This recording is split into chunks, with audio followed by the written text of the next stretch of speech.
Hello बच्चों, मैं स्मिता विजयलवान स्वागत करती हूँ आपका आईसीटी वर्चुअल क्लासरूम में। आशा करती हूँ आप सभी स्वस्थ होंगे और अच्छे से अपनी पढ़ाई कर रहे होंगे। बच्चों, आज हम पढ़ने जा रहे हैं क्लास 9th की साइंस। और क्लास 9 साइंस में हम कर रहे थे question and answers of chapter structure of atom, यानी कि स्ट्रक्चर ऑफ एटम चैप्टर जो हम अपने प्रीवियस लेक्चर में कंप्लीट कर चुके थे, उसके आज हम क्वेश्चन आंसर्स करेंगे। तो उसका एक क्वेश्चन तो हम अपने लास्ट लेक्चर में कर चुके थे, बाकी क्वेश्चंस को आज हम आगे कंटिन्यू करेंगे। चलिए, तो जो पहला क्वेश्चन है उसे भी एक बार देख लेते हैं, जो हमने अपने लास्ट लेक्चर में कर लिया था। ठीक है, तो हमने कहा था कि कैनाल रेज क्या होती है। ठीक है, अगर कैनाल रेज की बात की जाए तो कैनाल रेज होती क्या है? ये होती है पॉजिटिवली चार्ज। ठीक है, तो ये कैनाल रेज होती क्या है, इसे समझते हैं। देखो, सबसे पहले हमने एक एक्सपेरिमेंट किया था डिस्चार्ज ट्यूब वाला, discharge ray tube, cathode ray discharge tube. तो यहाँ पर लगाया गया था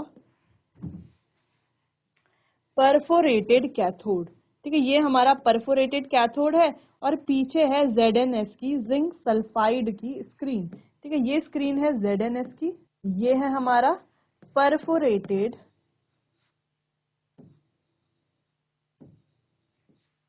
कैथोड। ठीक है, यहाँ पर ये है हमारा एनोड। अब ये जो एनोड है ये पॉजिटिवली चार्ज्ड है और ये जो कैथोड है परफोरेटेड ये है negatively charged.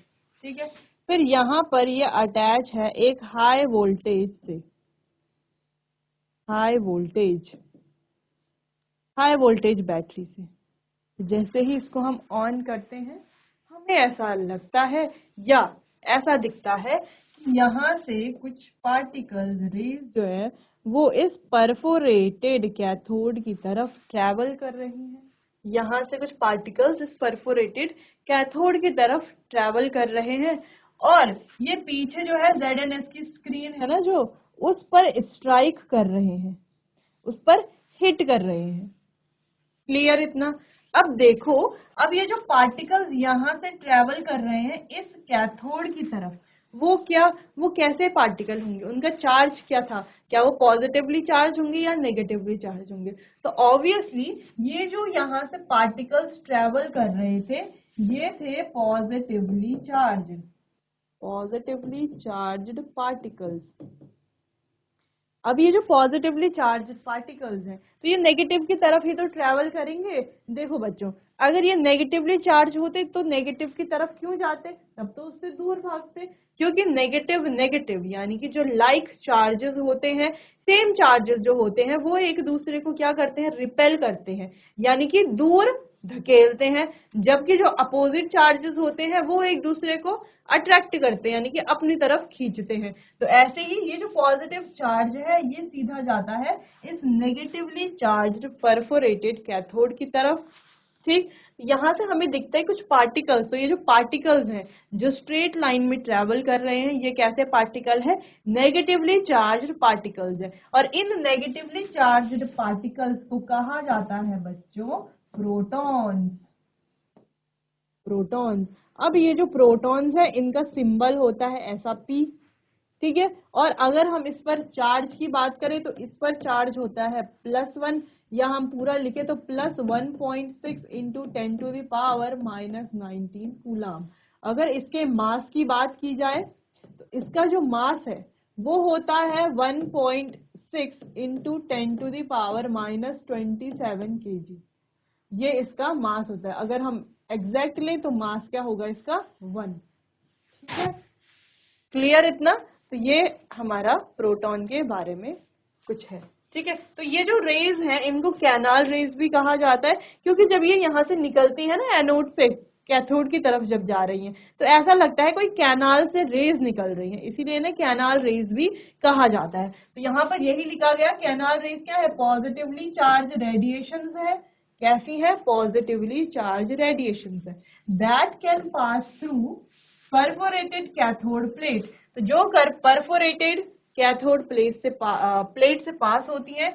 These raise consist of positively charged particles, और इन रेज में पॉजिटिवली चार्ज्ड पार्टिकल्स होते हैं जिन्हें हम प्रोटॉन्स कहते हैं, नोन एज प्रोटॉन्स।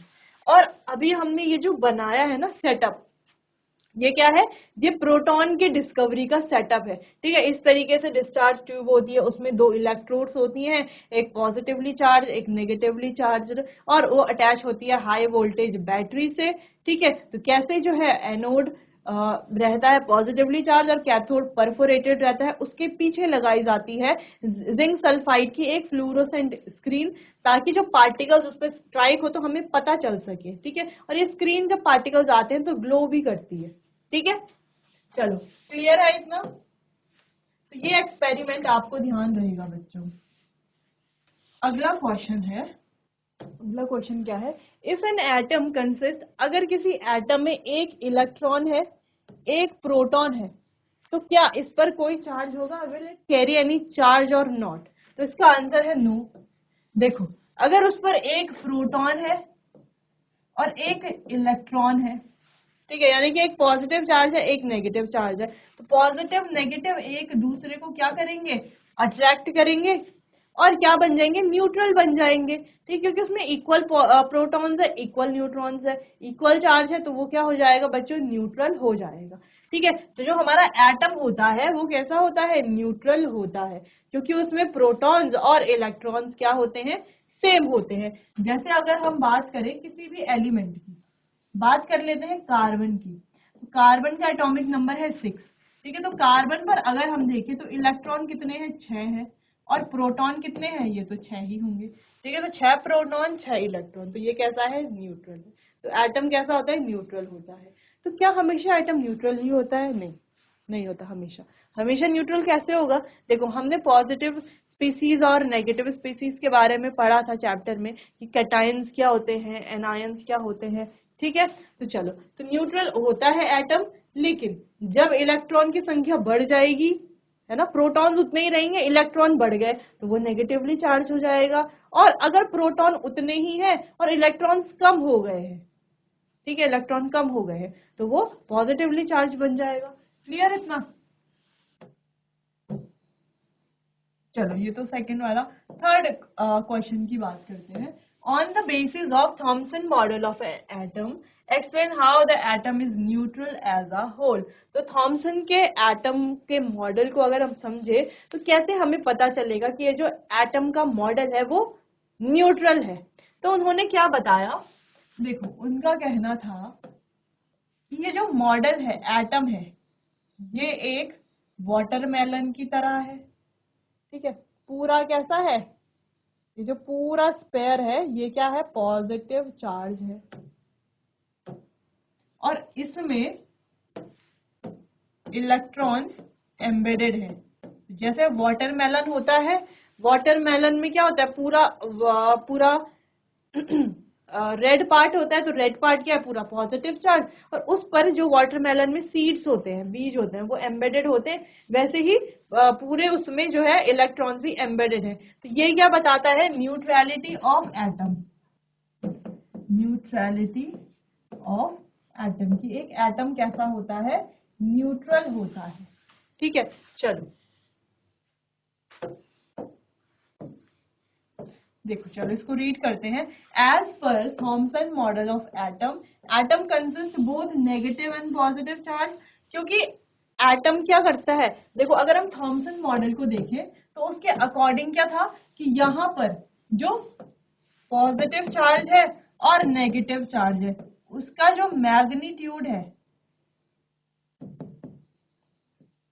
वो क्या है, इक्वल है, और ये इक्वली प्रेजेंट है, इसीलिए इन्होंने कहा कि ये क्या है, पूरा न्यूट्रल होता है। क्लियर इतना? चलो देखते हैं एक बार। तो both atom consist both negative and positive charge which are equal in number and magnitude.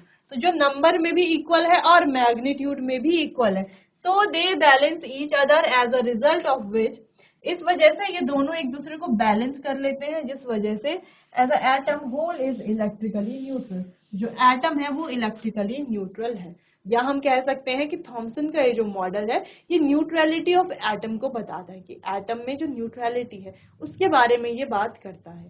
Clear है? चलिए नोट कीजिए इतना, फिर आगे बढ़ते हैं, आगे क्वेश्चंस को कंटिन्यू करते हैं।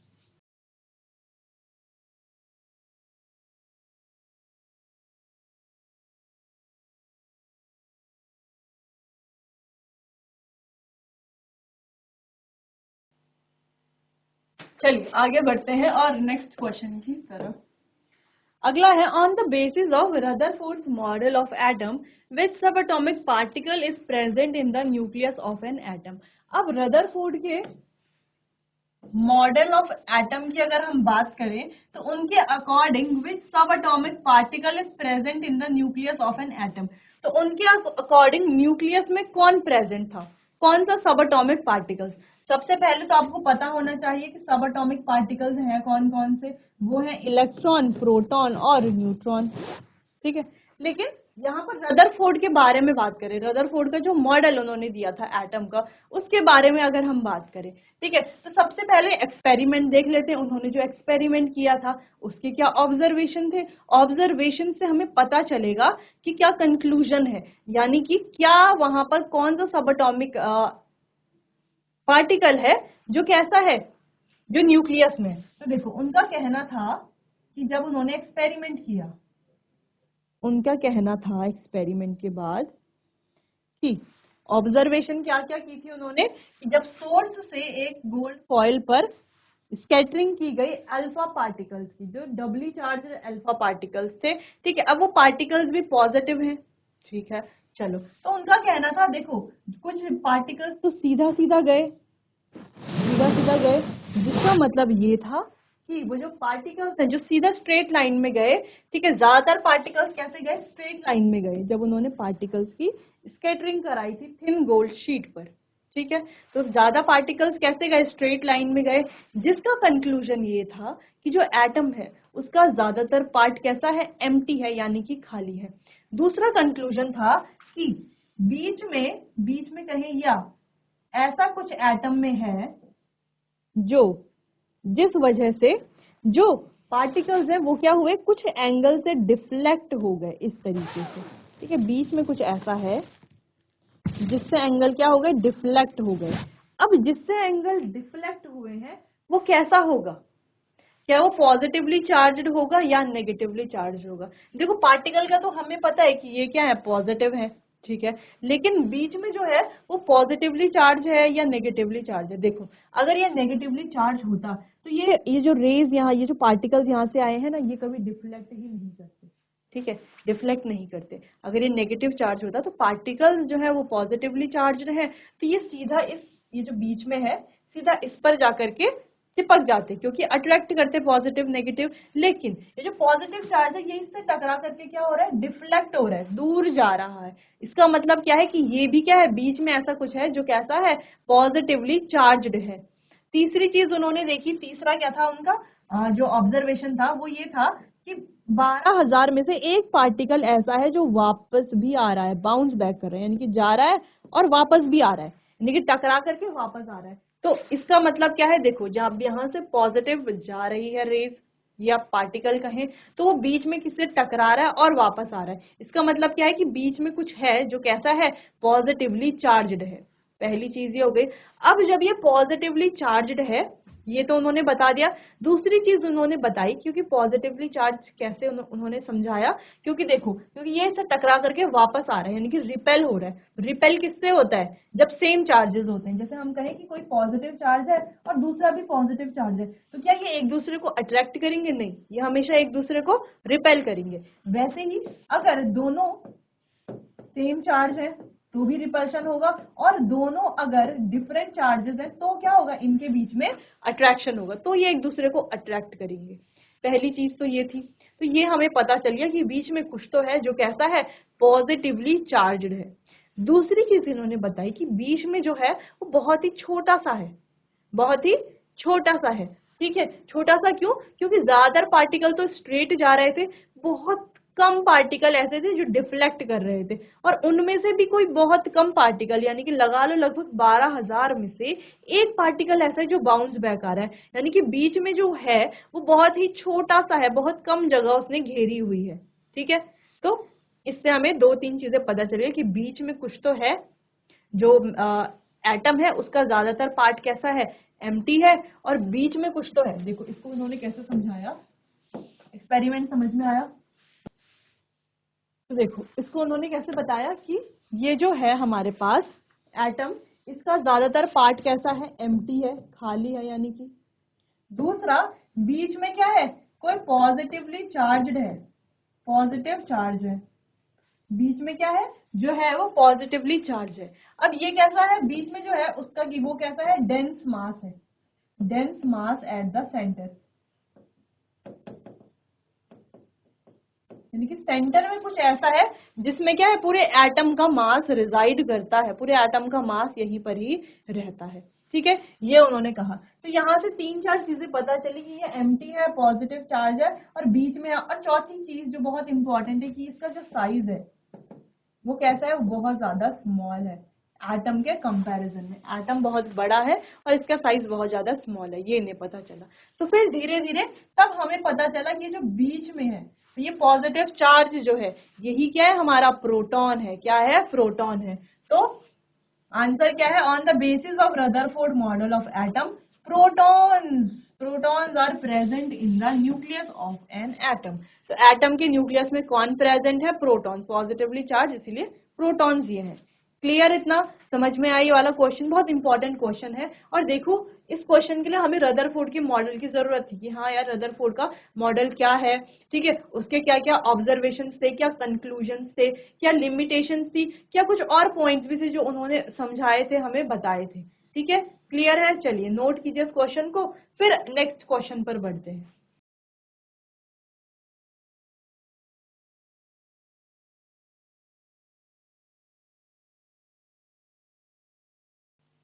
चलिए आगे बढ़ते हैं अगले क्वेश्चन की तरफ। अगला क्वेश्चन है, draw sketch of board model of atom with 3 shells.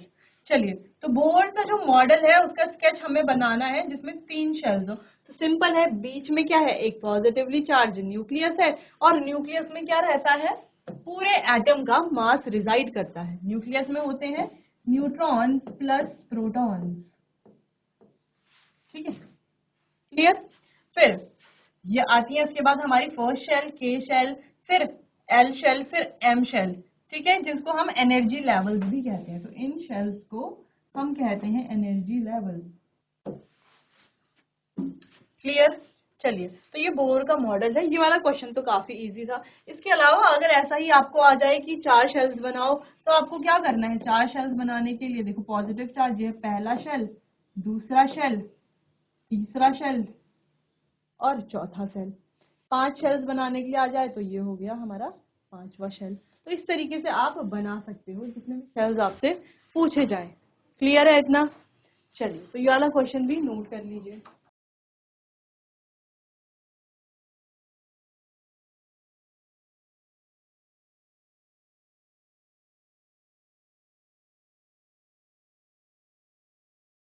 चलिए, क्लियर है, ये इजी क्वेश्चन था। आगे बढ़ते हैं नेक्स्ट क्वेश्चन की तरफ। What do you think would be observation if the alpha particle scattering experiment is carried out using a foil of a metal other than gold? अच्छा, ये एक थोड़ा सा डिफरेंट क्वेश्चन है। यहाँ पर पूछा गया है कि आपको क्या लगता है कि क्या ऑब्जर्वेशन होती है, जो अल्फा पार्टिकल स्कैटरिंग वाला एक्सपेरिमेंट था ना रदरफोर्ड का, गोल्ड फॉइल वाला, तो वहां पर अगर गोल्ड की फॉइल की जगह हम कोई और मेटल यूज करते, वो कोई भी मेटल हो सकता था। देखो, अगर हम गोल्ड की जगह कोई और फॉइल यूज करते या कोई और मेटल यूज करते, तो भी ऑब्जर्वेशन सेम ही रहती है ना, शायद सेम ही होनी चाहिए थी ऑब्जर्वेशन। क्यों सेम होनी चाहिए थी? क्योंकि सारे ही जो एलिमेंट्स हैं उनका सभी का मास न्यूक्लियस में ही होता है, उनमें भी स्पेस होते हैं। ठीक है, एटम तो सबके एक जैसे ही होंगे लगभग लगभग। क्लियर है? चलो इसको रीड करते हैं इस क्वेश्चन को। चलिए, if alpha particle scattering experiment is carried out using a foil of any other metal, thin foil used by Rutherford, there would be no change in the observation. There would be no change in the observation. तो ये है एक important line जो कि हमने अभी बात की। तो ऑब्जर्वेशन में कोई चेंज होगा ही नहीं, क्योंकि गोल्ड भी क्या है, मेटल है, और कोई और दूसरा भी हम मेटल ही लेंगे तो एटम तो सेम ही रहेगा ना, एटम होगा उसके अंदर तो सेम ही होगा, उसमें स्पेस होगा, ज्यादातर पार्ट एम्प्टी होगा, उसके जो बीच में है वो वहां पर उसका जो है डेंस मास होगा जिसमें प्रोटॉन्स होंगे, पॉजिटिव चार्ज होगा, ठीक है, clear. But since other metal are not so malleable, लेकिन जो अदर मेटल्स है वो इतने ज्यादा मैलिएबल नहीं है। आप जानते हैं मैलिएबल एक प्रॉपर्टी होती है मेटल्स की। मैलिएबल प्रॉपर्टी का मतलब क्या है, जिसमें मेटल को बीट के, यानी कि उसको जो है हथौड़े से या किसी भी दूसरी हैवी चीज से पीट करके थिन शीट्स में कन्वर्ट किया जाता है, उस प्रॉपर्टी को बोलते हैं मैलिएबल प्रॉपर्टी, ठीक है। तो बाकी जैसे कि हम जानते हैं बहुत सारे मेटल्स जो है इस प्रॉपर्टी को फॉलो नहीं करते, so such a thin foil is difficult to obtain. तो इसीलिए इतनी ज्यादा पतली फॉयल जो है ऑब्टेन करना बहुत ज्यादा मुश्किल हो जाता है, ठीक है, क्योंकि अदर मेटल इतने ज्यादा मैल्यूएबल नहीं होते जितना गोल्ड होता है। If we use a thick foil, then more alpha particles would bounce back and no idea about the location of positive mass in the atom would be available with such a certainty. ठीक है, तो यानी कि अगर हम thick foil use करते हैं, देखो वहां पर हमने थिन फॉइल यूज की इसीलिए हमें इतने सारे ऑब्जर्वेशन दिखे, लेकिन अगर हम थिक फॉइल यूज करते हैं क्योंकि अदर मेटल्स इतने ज्यादा मैल्यूएबल नहीं है तो हमें ज्यादा अल्फा पार्टिकल जो है वो बाउंस बैक करते हुए दिखेंगे, क्योंकि थिक फॉइल हो जाएगी तो ज्यादा पार्टिकल दिखेंगे एंड फिर हमको कोई आइडिया नहीं लग पाएगा पॉजिटिव मास के बारे में, एटम की लोकेशन के बारे में, ठीक है, जो पॉजिटिव मास है उसके बारे में कि पॉजिटिव मास एटम में बीच में है, कहाँ पर है, ज्यादा है, कम है, छोटा सा है, बड़ा है साइज में, ठीक है, ये हमें पता नहीं चल पाएगा। क्लियर है ये वाला क्वेश्चन। चलो अगले क्वेश्चन की तरफ बढ़ते हैं। नेम 3 सब एटॉमिक पार्टिकल्स ऑफ एटम। तो क्लियर है, ये आंसर तो बहुत इजी है, प्रोटॉन्स, इलेक्ट्रॉन्स और न्यूट्रॉन, ये तीनों हमारे 3 सब एटॉमिक पार्टिकल्स हैं। चलो इन तीनों सब एटॉमिक पार्टिकल्स के बारे में तो चलो पता ही है। अब इनका सिंबल लिखा जाए तो सिंबल क्या है, प्रोटॉन का है ये, इलेक्ट्रॉन का है ये और न्यूट्रॉन्स का है ये। इनका मास लिखा जाए या चार्ज लिखा जाए, चलो चार्ज के बारे में बात करते हैं। तो प्रोटॉन्स का चार्ज होता है 1.6 इंटू 10⁻⁻19 कूलम। न्यूट्रॉन्स का चार्ज होता है, सॉरी इलेक्ट्रॉन्स का चार्ज होता है -1.6 इंटू 10⁻⁻19 कूलम और न्यूट्रॉन्स का चार्ज होता है 0। अगर हम इनका एब्सोल्यूट लिखें, अगर हम रिलेटिव लिखें तो क्या होगा, +1 -1 और ये होगा 0 चार्ज, ठीक है, ये चार्ज है। मास की बात करते हैं तो मास होता है प्रोटॉन्स का 1.6 इंटू 10⁻⁻27 kg। इलेक्ट्रॉन्स का होता है मास 9.1 इंटू 10⁻⁻31 kg और न्यूट्रॉन्स का होता है मास 1.6 इंटू 10⁻⁻27 kg। जो हम लिखें तो लगभग मास होता है 1, 0 और 1, इस तरीके से, ठीक है। जब आप 11th में जाओगे तो इस तरीके से टेबल आपको देखने को मिलेगी जहां पर रिलेटिव मास, एब्सोल्यूट मास, ठीक है, ये सब लिखा हुआ होगा। क्लियर है इतना। चलो तो इतना आपको नोट कर लेना है, फिर आगे बढ़ते हैं।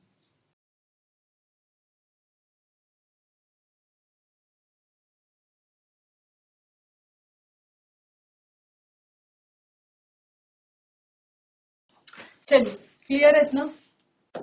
अच्छा अगर हम लोकेशन की बात करें तो प्रोटॉन्स कहाँ पर रहते हैं, प्रोटॉन्स रहता है न्यूक्लियस पर और इलेक्ट्रॉन्स तो ऑर्बिटल्स पर रहते हैं और न्यूट्रॉन्स भी न्यूक्लियस पर रहते हैं, ठीक है। तो ये सभी हमने चैप्टर में पढ़ा है। अगला क्वेश्चन है, helium atom has atomic mass of 4U and 2 proton in its nucleus, how many neutrons does it have. यानी कि हीलियम जो है, हीलियम उसका एटॉमिक मास यानी कि Z कितना है, Z है 4, दो उसमें, सॉरी एटॉमिक मास की बात हो रही है, एटॉमिक मास यानी कि A, एटॉमिक मास यानी कि A, तो A, चलो तो एटॉमिक मास यानी कि A कितना है इसका 4 है। अब यहाँ पर प्रोटॉन्स कितने हैं, प्रोटॉन्स दिए गए हैं 2, यानी कि प्रोटॉन्स का मतलब है Z, है ना, जितने नंबर ऑफ प्रोटॉन्स उतना ही एटॉमिक नंबर, ठीक है। तो नंबर ऑफ प्रोटॉन्स यानी कि एटॉमिक नंबर। अब हमें निकालना है नंबर ऑफ न्यूट्रॉन्स, तो कैसे निकालेंगे, देखो neutrons is equals to mass number minus protons. तो मास नंबर जो भी है कितना है 4 है, और माइनस प्रोटॉन्स कितने हैं 2 है। सॉल्व कर लेंगे, कितना आ गया 2। तो कितना है इसका, न्यूट्रॉन्स कितने हैं 2, ठीक है। तो फॉर्मूला क्या है, देखो mass number is equals to number of proton plus number of neutron. तो नंबर ऑफ न्यूट्रॉन हमें निकालना है, तो प्रोटॉन को ले जाएंगे मास नंबर के साथ माइनस कर लेंगे। क्लियर। अच्छा, एटॉमिक नंबर की बात करें, atomic number is equals to number of protons. Clear. चलो, तो ये सिंपल सा फॉर्मूला है। आगे बढ़ते हैं नेक्स्ट क्वेश्चन की तरफ। अच्छा, ये इजी क्वेश्चन भी था। अगला question, right the distribution of electron in carbon and sodium atom. तो कार्बन और सोडियम में इलेक्ट्रॉन का डिस्ट्रीब्यूशन लिखना है। देखो कार्बन का एटॉमिक नंबर है 6 और सोडियम का एटॉमिक नंबर है 11। डिस्ट्रीब्यूशन कैसे करेंगे, देखो पहले शेल, देखो के एल एम, वैसे यहाँ पर भी के एल और एम शेल होंगे। तो पहले शेल में तो सिर्फ 2 इलेक्ट्रॉन आ सकते हैं, दूसरे शेल में 8 इलेक्ट्रॉन आ सकते हैं, तो यहाँ पर आएंगे 4। तो इस तरीके से ये है इसका डिस्ट्रीब्यूशन। एम शेल यहाँ पे आएगा ही नहीं, जितने इलेक्ट्रॉन्स ही नहीं है। यहाँ पर देखो पहले शेल में है 2 इलेक्ट्रॉन, दूसरे शेल में आएंगे 8 इलेक्ट्रॉन, कितने हो गए 10, और एम शेल में आएंगे 1 इलेक्ट्रॉन। क्लियर। तो इस तरीके से इलेक्ट्रॉन का डिस्ट्रीब्यूशन यहाँ पर होगा। अब यहाँ पर देखने वाली बात ये है कि ये जो एल शेल है ये इसका क्या है, वैलेंस शेल, और ये एम शेल जो है ये इसका क्या है, वैलेंस शेल। अब ये जो शेल है वैलेंस शेल, आउटर शेल, इसमें कितने इलेक्ट्रॉन होने चाहिए, 8 इलेक्ट्रॉन होने चाहिए। लेकिन कितने हैं, यहाँ पर 4 है, यहाँ पर 1 ही है। तो देखो इसको अपना ऑक्टेट कंप्लीट करने के लिए कितने इलेक्ट्रॉन और चाहिए, 4 और चाहिए। तो ये शेयरिंग करके 4 इलेक्ट्रॉन लेता है, जिस वजह से इसकी अगर वैलेंसी की बात करें तो वैलेंसी भी 4 होती है, ठीक है। और यहाँ पर इसके वैलेंस शेल में 1 इलेक्ट्रॉन है, यानी कि इसको अपना ऑक्टेट कंप्लीट करने के लिए 7 इलेक्ट्रॉन और चाहिए। तो इसके लिए इजी क्या है, 7 इलेक्ट्रॉन तो कौन इसे देगा और कहाँ से ये लेगा और कैसे अपने एनर्जी कैसे अपने ऑर्बिटल्स में रखेगा, क्योंकि इसके पास इतनी एनर्जी नहीं है इतने इलेक्ट्रॉन्स को रखने के लिए, और इतने प्रोटॉन्स नहीं है जो इतने इलेक्ट्रॉन्स को होल्ड कर पाए।